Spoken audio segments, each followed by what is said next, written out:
Start. All right, guys, we got a video and we got people here. Not only do we have a video, but we have people here besides myself. I'm not just talking to myself, talking to other people. I'm talking to you. Unless you don't watch it, then I'm talking to myself. But anyway, let's get into it because we're talking about the Stone Cold Steve Austin podcast from last week where he talked with Paul the Heyman, Paul E. Dangerously, whatever we're calling him at this point. He talked to him, and I liked it. Anything with Paul Heyman is kind of you at least got to watch it. So, um, do you guys have any like initial thoughts on the podcast before we get into the actual factuals and stuff? Not at all. I have nothing to say. I did not have a good. No. It was one of those weeks. No. I thought it was good, but like we were saying off camera, I don't feel like we took away as much as we did from like the Vince McMahon one or even the Triple H one. I didn't get to watch the Stephanie McMahon one yet, but I felt like we took away more from those because he kind of asked them the more tough questions, tried to get more information out of them. With Paul Heyman, they were just kind of shooting the breeze, talking about stories and stuff, which was cool. But I would have liked to have gotten a little bit more information, stuff we didn't know about the current business right now. And all the other ones felt more scripted also. Like, this one didn't feel as scripted as, like, the Stephanie McMahon one, like the one with John Cena, the one with Triple H, and the one with Vince McMahon. Like, this one didn't feel as scripted. They just talked whatever they want to talk about. Like, shoot the breeze, whatever you want to call it. But, yeah. Oh, yeah, John Cena was on one, and I avoided that like the plague.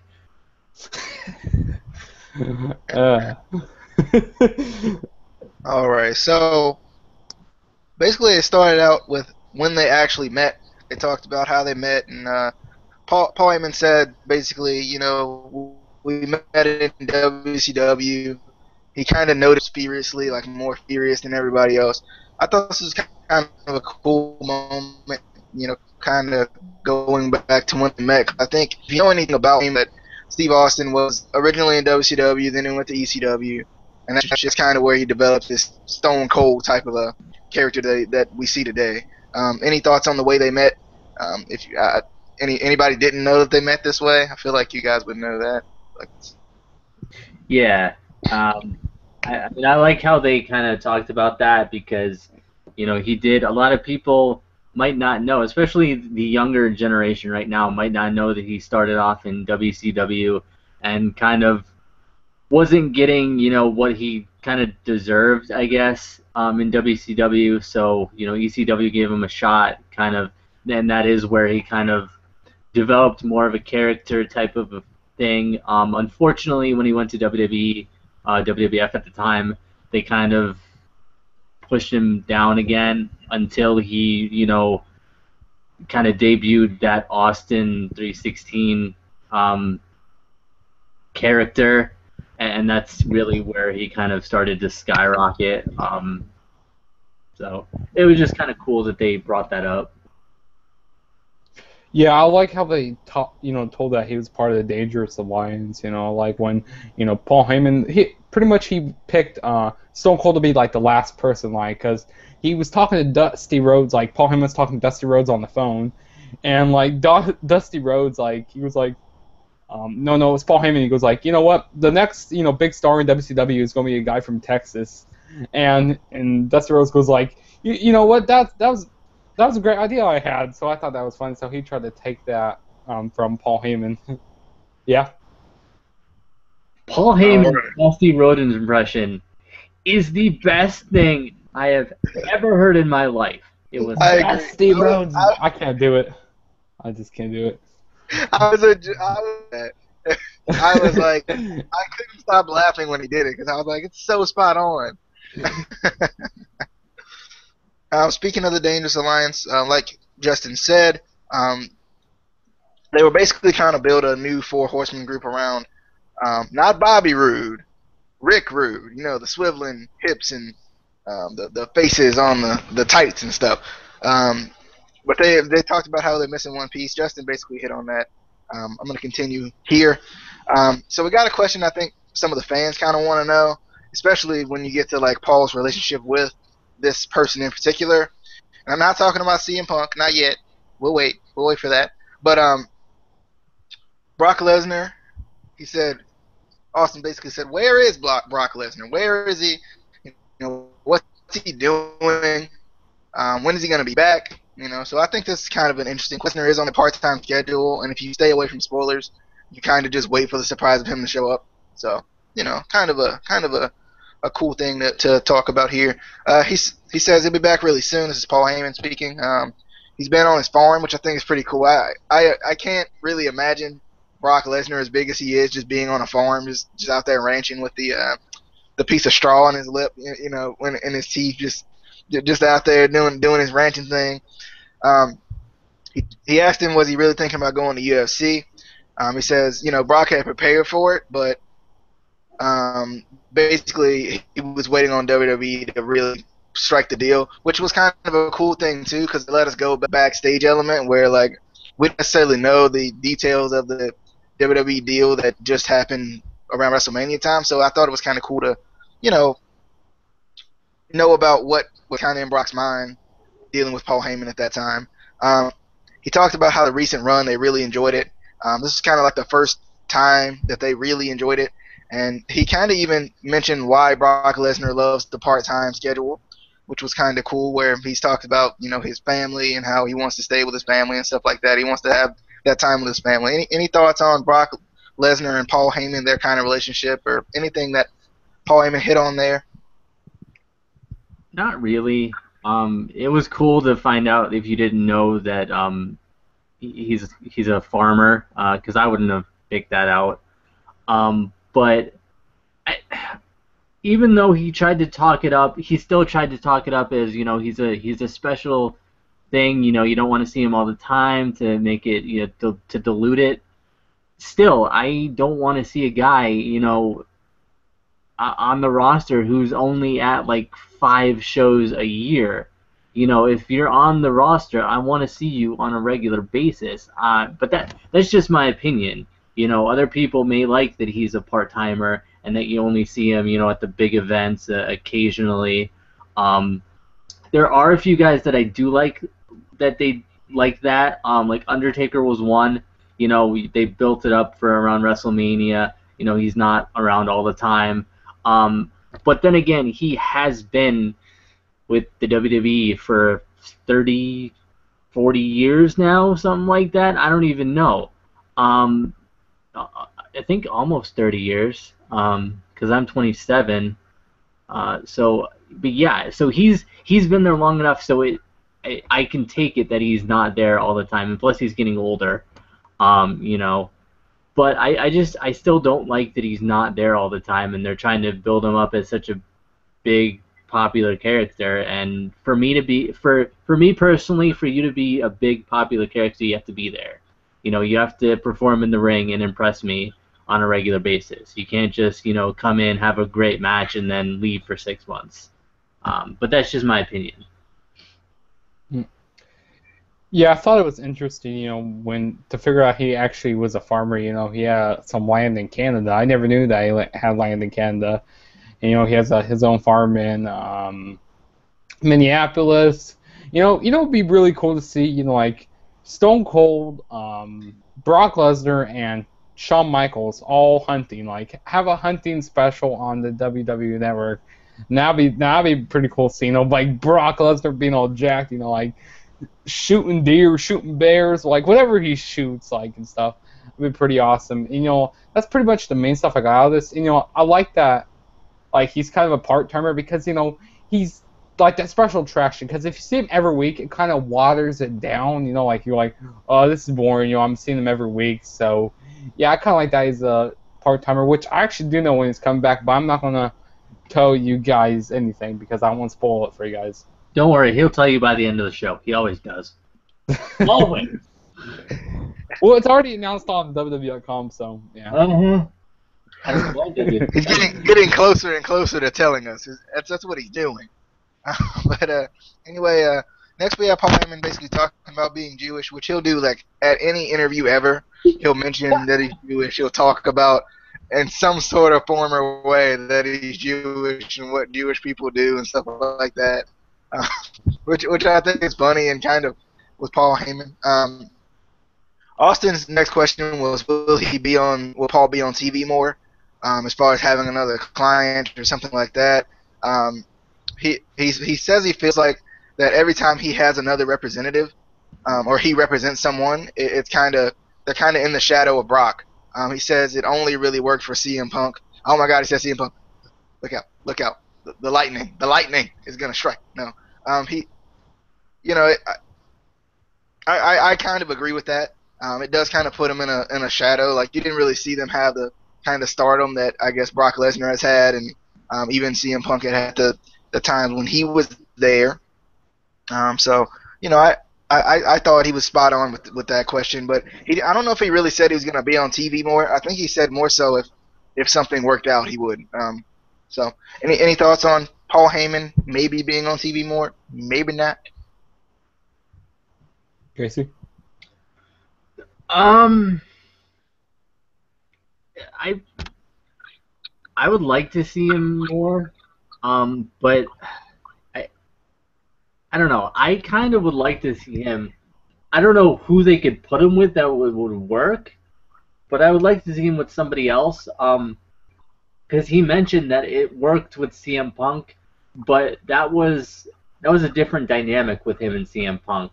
And he was with Brock Lesnar at the same time, because CM Punk didn't need Paul Heyman to be his mouthpiece. You know, CM Punk can talk himself. It was just Heyman kind of accentuated him, I guess. He would need somebody like that, you know, somebody who can already talk, who doesn't need a mouthpiece. He can just kind of, you know, advance the character storyline. Because I just don't. Kevin Owens? Yeah, that's what I was about to say. Yeah, maybe.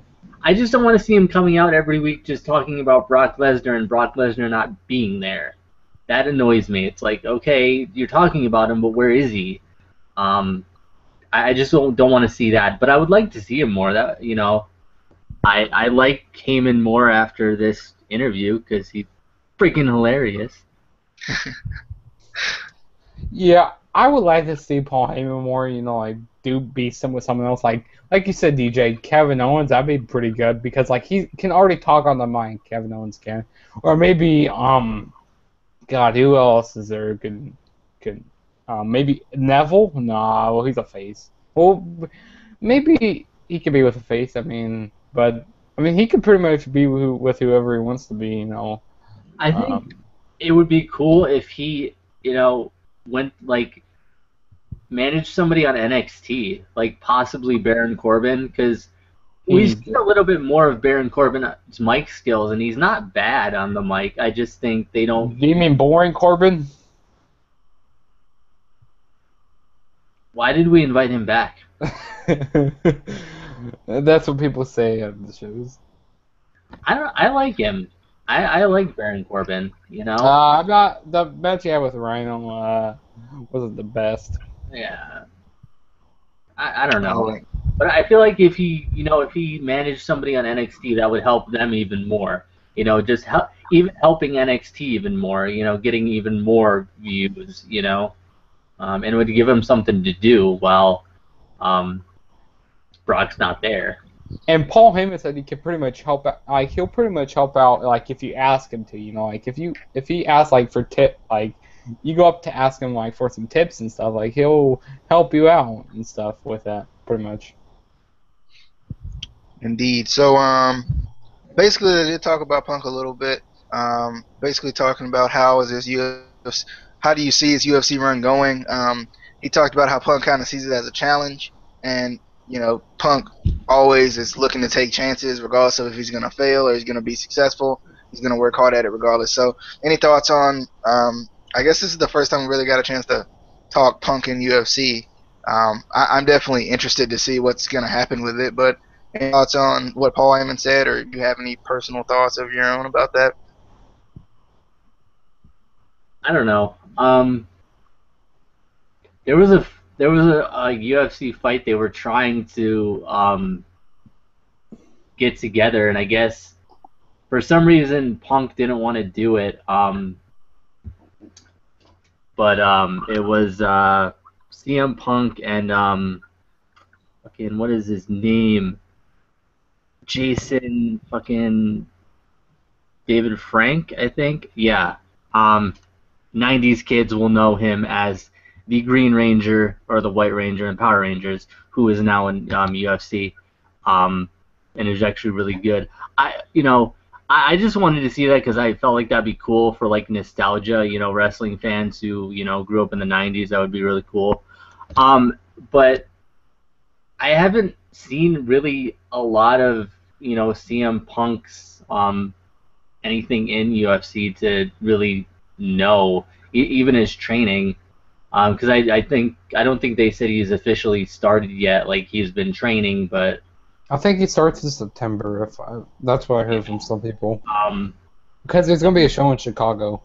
I don't see the thing with me. I've gotten a little bit more into MMA, but I've always separated MMA pro wrestling. I want them to be separate things. I don't watch when I haven't watched any of Brock's fights. I haven't anybody who switches over. I don't really watch that much. The only one that I really liked, mixed martial arts wise, was Ken Shamrock back in the '90s.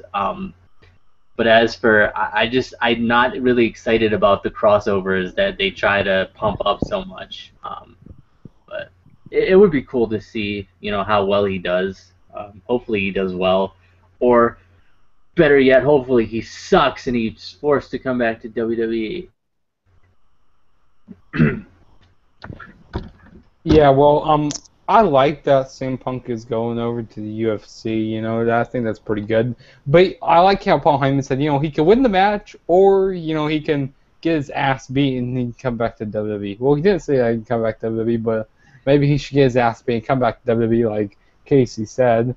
Sorry if I'm doing some profanity here, but he needs to come back to WWE. Or TNA. Just saying. We used to be in TNA back in 05, I think. Yeah, TNA was freaking awesome. When he was with like Raven, like the when TNA was awesome. When TNA was awesome. And they had Juice and Thunder Liger, and they had like freaking all those. But I really liked CM Punk, and then I don't know, WWE kind of diluted him for me. I still like him, but I like the old CM Punk. All right. So the next topic was selling. Basically, I love this part. Oh my god, it's my favorite. I don't know if that was Justin or if that was that was Casey. Favorite part. I wrote so much about this. I remember a lot about this. You want to lead this part since you got it? I will. I will. All right, go ahead. I will.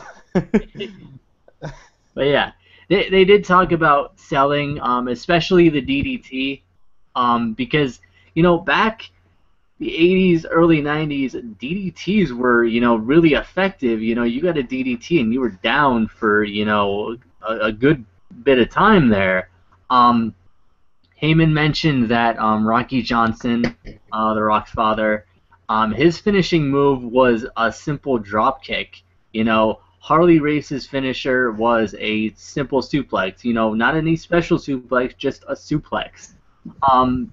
So Paul talked basically about how these simple moves could become finishers again and be really popular again if only certain guys did them, and nobody else did them, and they kind of then after a couple months, fans would really get into it and start talking about those moves, like, wow, did you see he finished that guy off with that suplex or that drop kick or whatever, that DDT.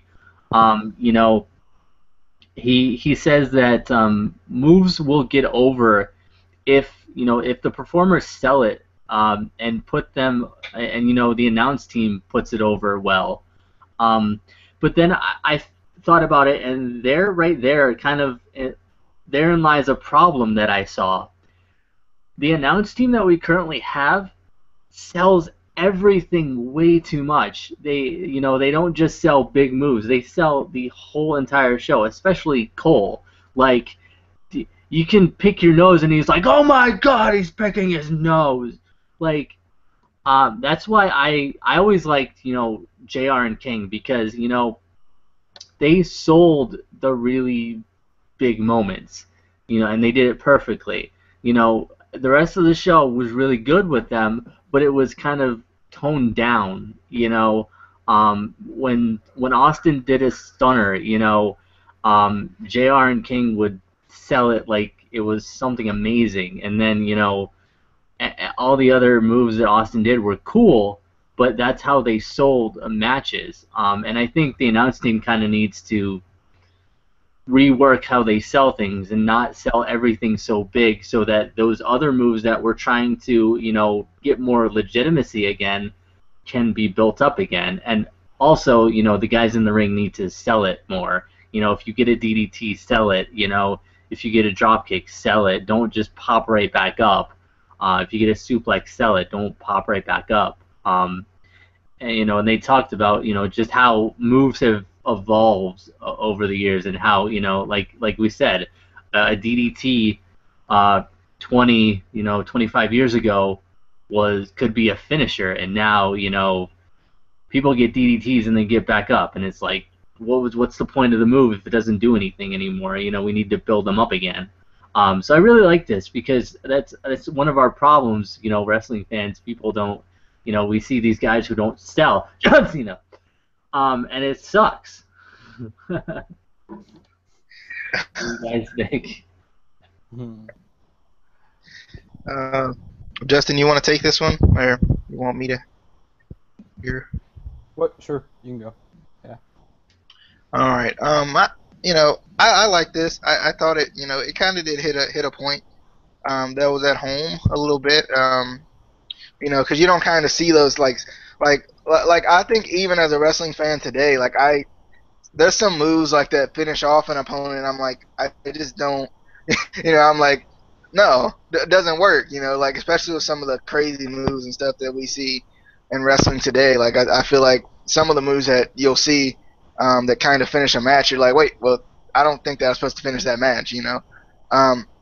But one thing about it is, from selling to that no sell that you see a lot of times, and more so in the indies than anything else.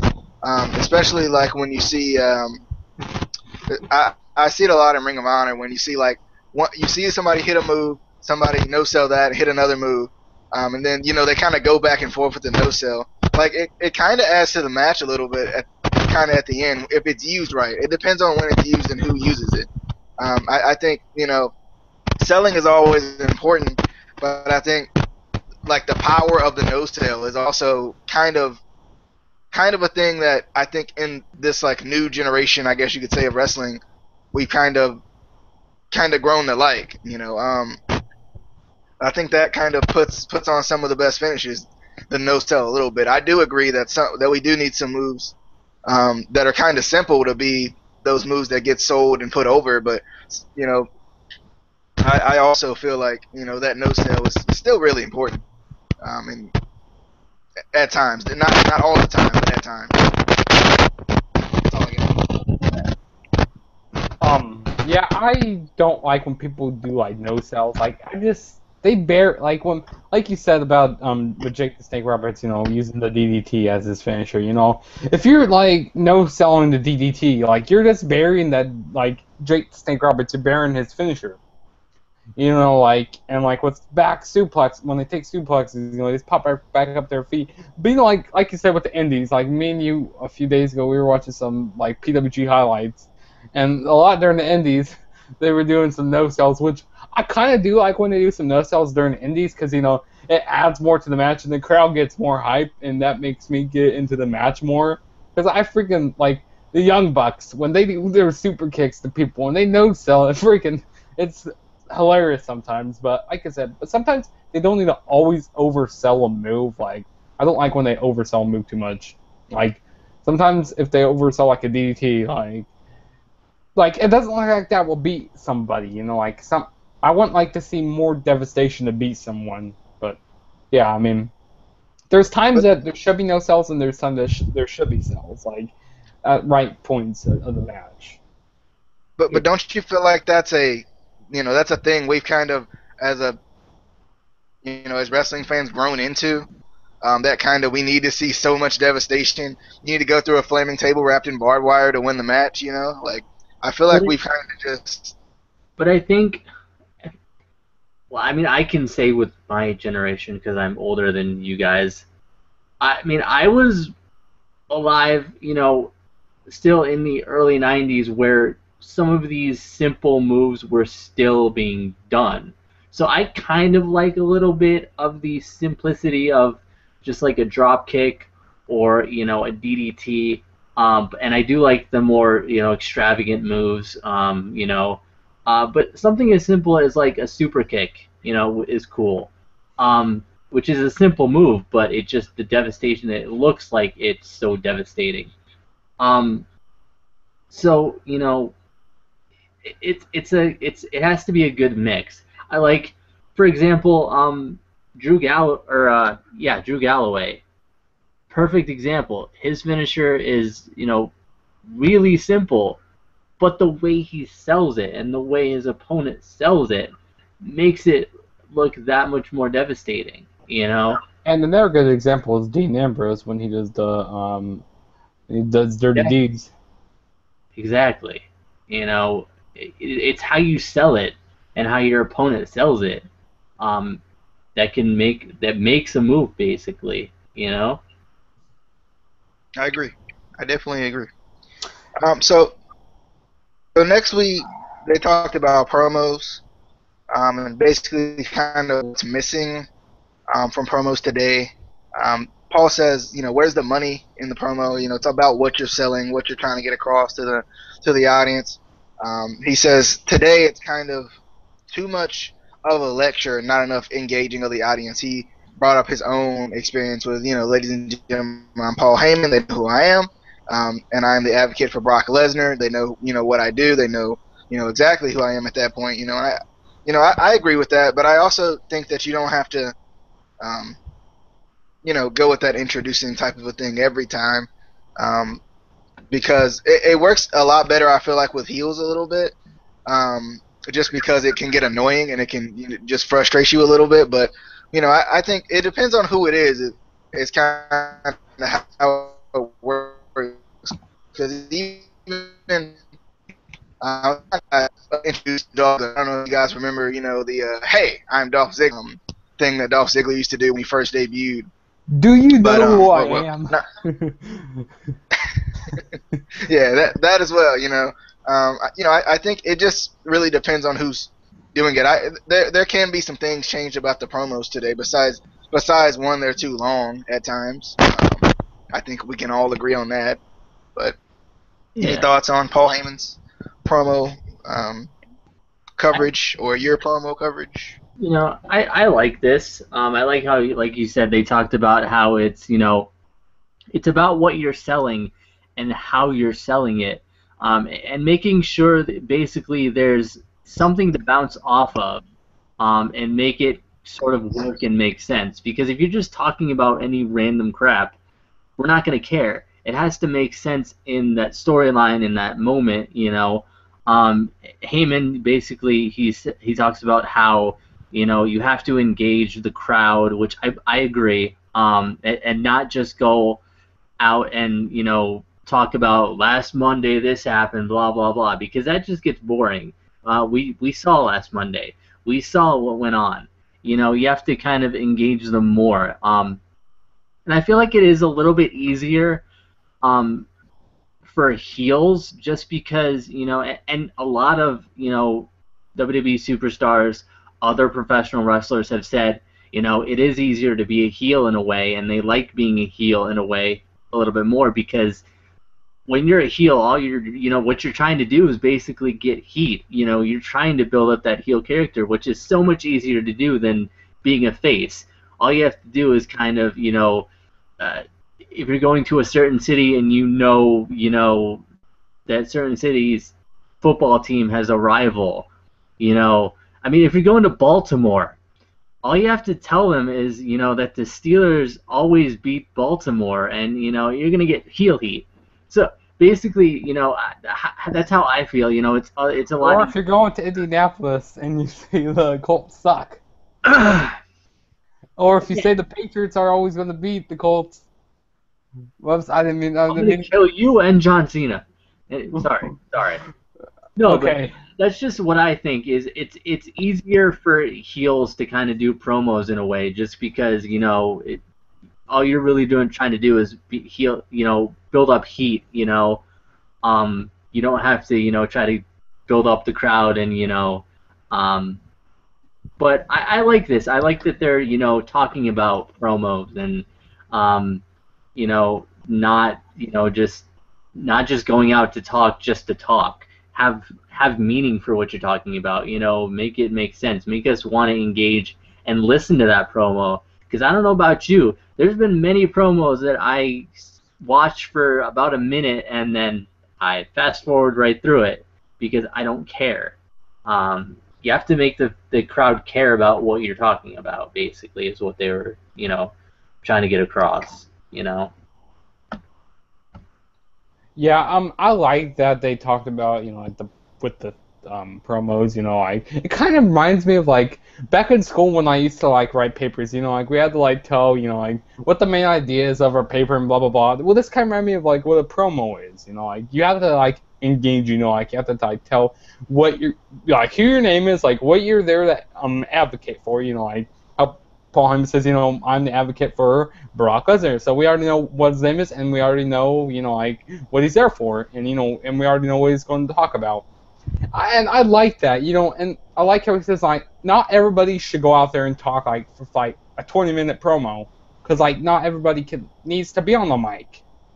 Like, and I like that because I don't really like when we have like a 20-minute promo because. 1 minute, like I'm watching the promo, and the next minute I'm asleep during the promo. That's like, cause like sometimes these promos these days are just too long. Please just shorten down the promos, but I mean, I like that. It's good that they talked about that. Yeah. What I think they should do, and what they wish they would do. I don't think they would because they'd have to pay more money than they want. But what they need to do is get guys like The Rock or Austin in the Performance Center working with these guys on promos, because right there, Rock and Austin are two of the best promo workers in the history of WWE. Yes, there's more, I know. I'll let you get your point in a second. But I mean, that's what they need to do. They have that, right there. That to give these guys pointers, because that's where you got to start. You have to start in the Performance Center. Get them accustomed to, working promos. Because that is a lot of people don't realize it. That is a big part of the storyline. That is a big part of the show. Obviously, like we said, it doesn't have to be 20 minutes. It can be, it could be 5 words, and if you do it right, you get your point across. It doesn't have to be anything drawn out. What were you gonna say, Justin? Like Paul Heyman said on the promo, like about the promos, like someone doesn't need to go out there and go like talk like he was like, well, last Friday I got pissed off. Well, like why'd you get pissed off? I can explain why'd you get pissed off at someone? Like who'd you get pissed off at? Like explain it more. Like tell me what exactly happened. Like why did you get pissed off at this one guy? He made fun of my shirt. He made fun of my John Cena t-shirt. I suck. Okay. Yeah, I think you gotta be, kind of clear and concise with your promos. Like, you don't want it to be too long because you don't want people falling asleep, but you want to be clear because you want to have a point.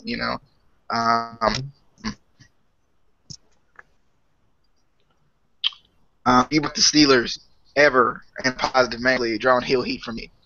But anyway, next we had I'm gonna lump these together a little bit, kind of shorten it up a little bit.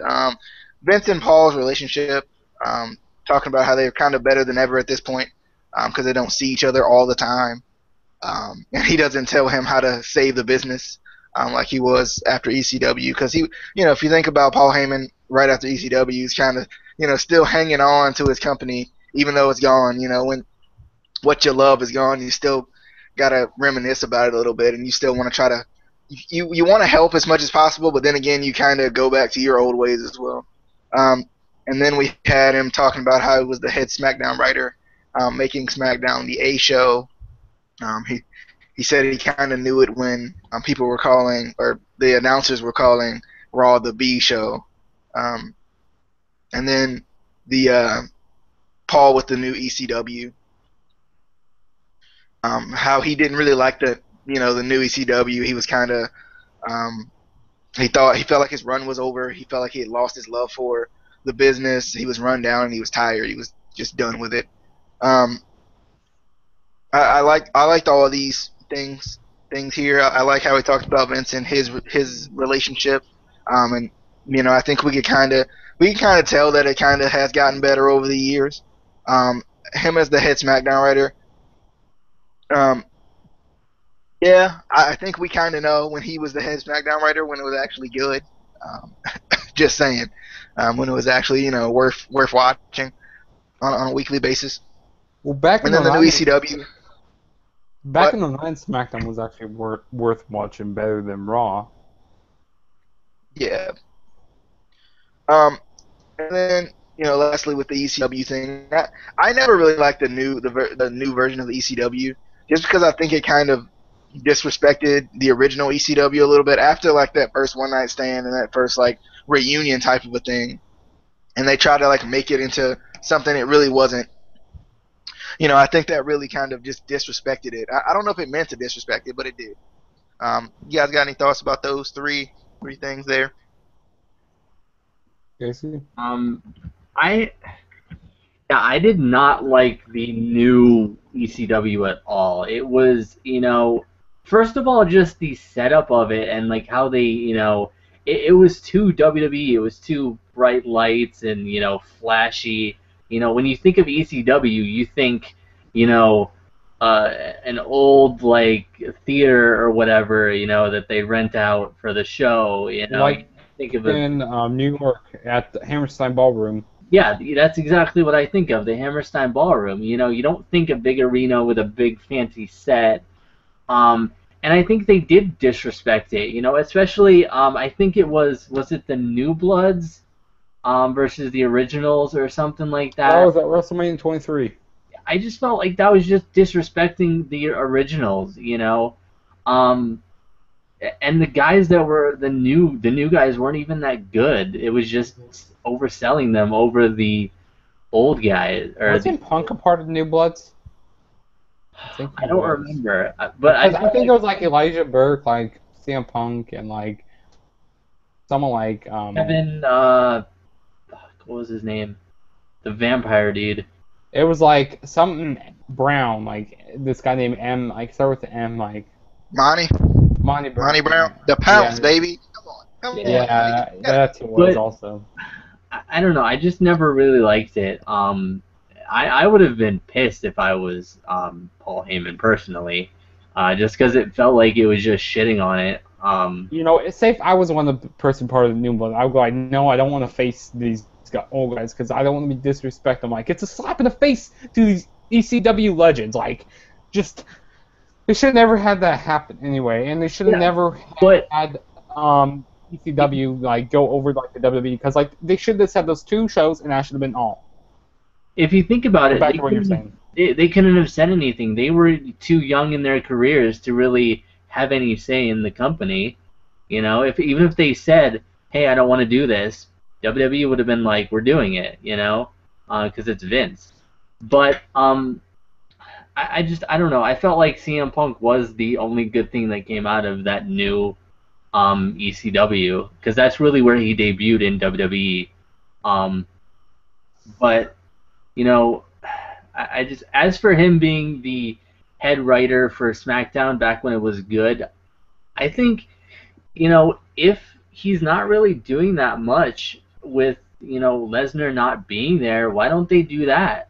Have him be the head writer again. Because I'm sure That's he what. can do both. You know, I'm sure he has enough time to do both. And hell, while you're at it, have him be the head writer of Raw. Make that good again. He doesn't Um, need to be a writer for his NXT though, because NXT is pretty good on its own. yeah, NXT is awesome, which I don't understand how NXT is awesome and Raw and SmackDown suck. That doesn't make sense at all. But I mean, have him do that. Build up the Well, shows again. Make people want to see the shows again. Get us excited, not just for the occasional pay-per-view and NXT. Have us be. like actually, SmackDown's getting a tiny bit better. I mean, it gets good sometimes, and then it goes back down, and gets good for a few minutes, and then But goes back down. Like, it needs to be consistent, is what it needs to do. and they need to carry over. They don't carry over storylines to those like SmackDown stuff like that. Which kind of I, sucks. I really think when they separated the brands, even though it's not technically separated anymore, that's when it ruined it. You know, because you don't think of SmackDown and Raw on the same as the same company. You know, I barely watch SmackDown anymore, but you know that's what they need. That's really what kind of ruined it for me when they separated the two brands. hmm I like when they were talking. When he was talking about, when he took pictures, how he got $50 out of those photos. He talked like to Vince McMahon Sr. With a picture with Andre the Giant, and I like how he became that photographer, like a photographer for WWE or WWF at the time. Uh, and I like that, and I pretty much touched on the main points of ECW, but SmackDown, that'd be pretty cool if he would, go back to being like a SmackDown writer because, that would help out, the show more and help it bring up more ratings for WWE, like, because if you got Paul Heyman, man, Paul Heyman, he's a genius, like, anywhere, like, if he helps, like, writing or if he's on the mic, he's just a genius. And, SmackDown used to be good, like, back in '01, back in 1999, back when it debuted. It used to be really good. I used to be in the SmackDown, and back in '09 it was pretty good, but 2010 that's when it went downhill for SmackDown, but yeah. I felt like for me, like the first 5, 6 years of SmackDown were awesome, and then it kind of started to go downhill. hmm Yeah. All right. So basically next, they talked about the Rick Rude car story and the Steiner car story, which were pretty funny stories. I didn't write down any details because you wanna, you wanna know about it. It would be better for them to tell you than for me to tell you. Then I talk about the Cena springboard stunner, of course. This is Paul Heyman asking Stone Cold the questions at this point. Just kind of switch role reversal here. He says, the only thing is that people kick out of it, so it's not, really effective. The first time you see it, you're like, oh wow. But even that first time, he didn't use it to beat. I think it was Rusev. He used it on the first time. He Yeah, that didn't was use at it to beat him, so he WrestleMania. feels like it wasn't. Yeah, he feels like it wasn't as effective as it should have been. And then I'm gonna lump this in too, just to sum it all up here. And Paul Heyman asked him if he would fight Brock at WrestleMania 32. Um, Stone Cold says I would beat him. There's no doubt about it. He says basically, where better to have the rattlesnake versus the beast than in Texas. He says but he says it would have to be a Texas death match, and I know Austin kind of got heated a little bit there at the end about that. I don't know if that was something that was kind of wrote in, or Austin. He looked like he was really mad though. I like this. Just to sum up my point here, and I'm gonna let you guys take it home and whatever you got to say. I I like this kind of stuff. I like this podcast stuff. I never got a chance to watch the Stephanie McMahon one, but all the other ones I've pretty much liked. The Stephanie McMahon one is skippable. Okay. But I just I like this stuff because I'm a big podcast guy anyway. Listening wise, I like to just listen to people, talk about interesting things. Kind of a podcast radio guy personally. But for the Cena springboard stunner, I agree. It's not really that effective. Like I guess it's kind of cool. you know, every once in a while. I kind of wish he wouldn't do it all the time, though. It would be cool if he did it like every once in a while, because I feel like, and I don't want to rant at all, but I just want to say that Cena at times uses moves over and over again, and then it gets stale. If he just, kind of uses it here and uses it there, I'd be fine with it. Five moves of doom. And the Brock, WrestleMania 32 match.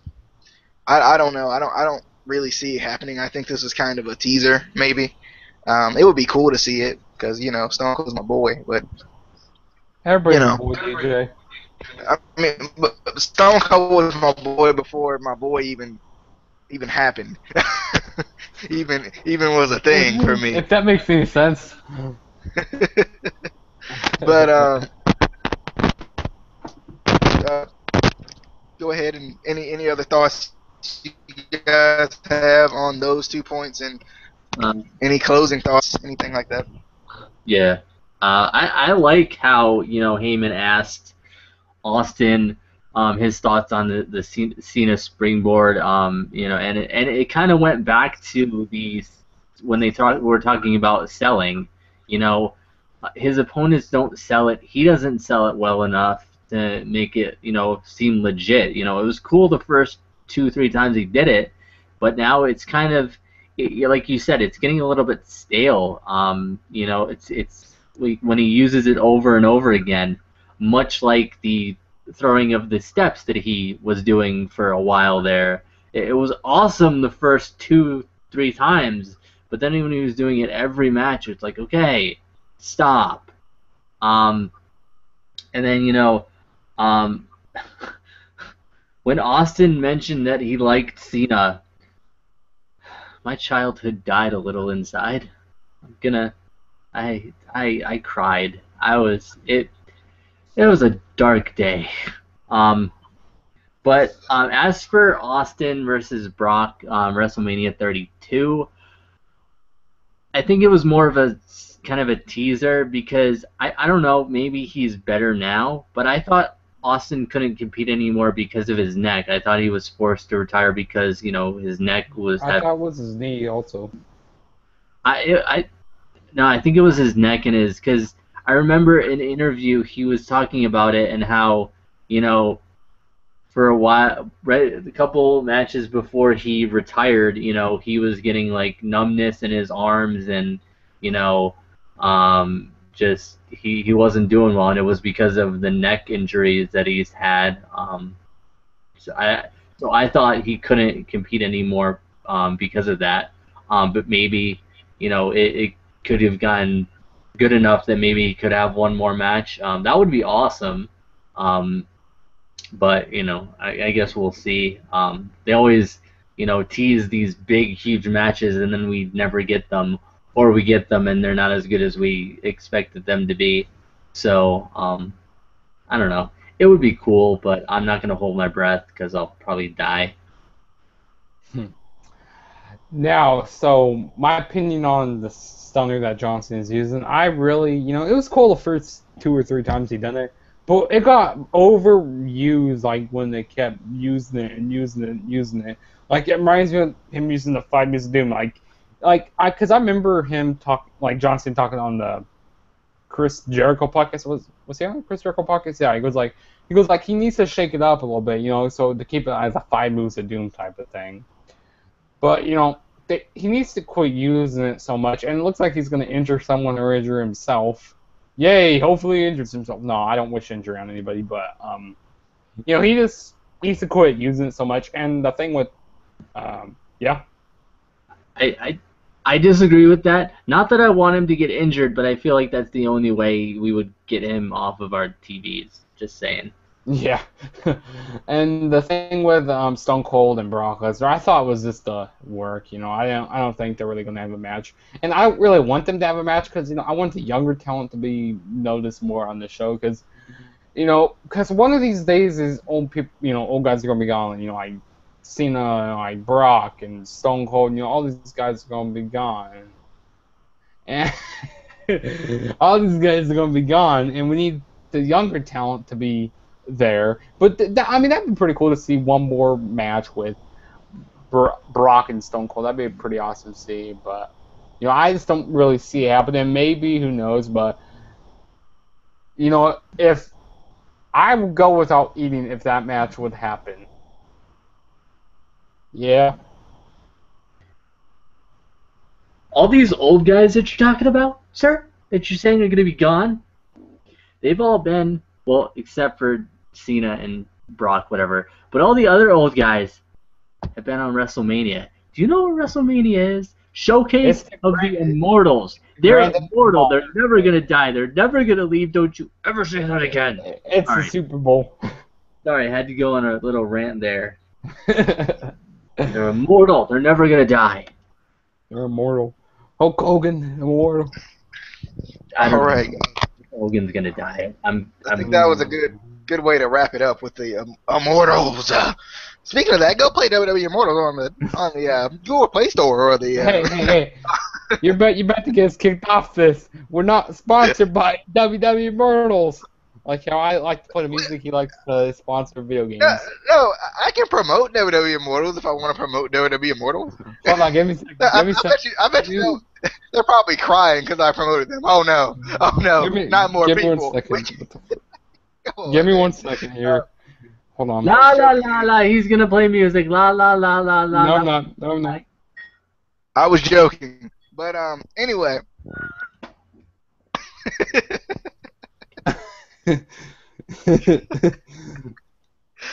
Anyway, seriously though, as we come to a close here, I appreciate you guys for coming by. If you liked the podcast, or haven't seen it, if you like the podcast or haven't seen it, I would love. I can't stop laughing. Buy the game. Buy it right now. Buy the game. I don't know if you guys are seeing what I'm seeing, but let me get through this. I appreciate you guys for coming by. We're gonna eventually we gotta have a John Cena rant. I feel like it's gotta happen because it hasn't happened and it just shows up in every video. So we gotta have a John Cena rant at some point. It's coming soon. But let me shout out to these new subscribers because they just finally showed up. They subscribed like 3 weeks ago, and it's like, hey, today let's put them on here. But we got Is D Wolf, nice name, Is D Wolf. Check him out. Jason Stewart and Kent Gurin. Kenny G. That's what I'm gonna call him because I don't know his last name, Kenny G. But I appreciate you guys for hitting that subscribe button and staying loyal to us through all the craziness that goes on. But also. Go watch Juggernaut 097 and all of his things and such. You didn't have to. Go subscribe to me. If you haven't subscribed yet, stay here. And subscribe to DJ Bill. Go subscribe to them. We need if you haven't subscribed yet, you're already here. You made it this far. Just go ahead and do it. Leave a comment. Tell us It's only 99 cents a month. I'm joking. Something like that. It's free. To follow us? But that's not enough. But hope you enjoyed. Comment on anything you got about the Paul Heyman podcast in particular. We'll be back with some reviews in the near future. We got NXT and TNA.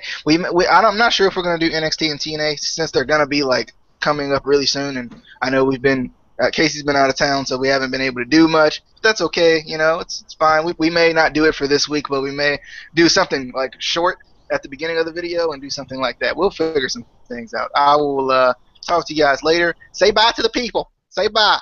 Say bye. See you guys later, though. Hope you guys enjoyed. See you.